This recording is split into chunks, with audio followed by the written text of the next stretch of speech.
All right, guys, the Canadian Central Bank officially cut interest rates today, and the European Central Bank is likely to cut interest rates tomorrow. So that will be good for Canadian stocks and European stocks, okay?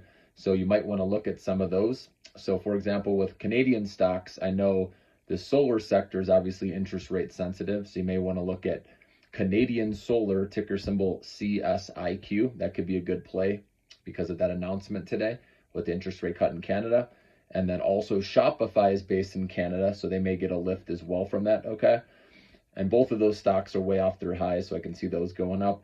And then European stocks, some companies have exposure. I know UiPath has a big exposure to Europe. Obviously, they had a weaker than expected earnings report, so it might not give this stock a lift. This needs to get through another earnings report before it can have its turnaround story, okay? But you never know, it could be a good day trade, okay? But also in Europe, the pharmaceutical companies obviously are interest rate sensitive, so you could look at like Novartis, for example, right?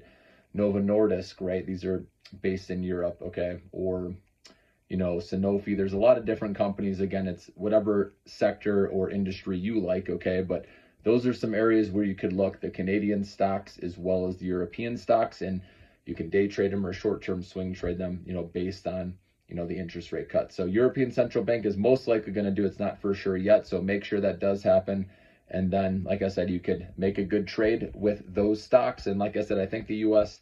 stocks and small caps will get a lift as well as investors get hopeful of it happening in the U.S. with an interest rate cut shortly after, Canadian Central Bank and the European Central Bank.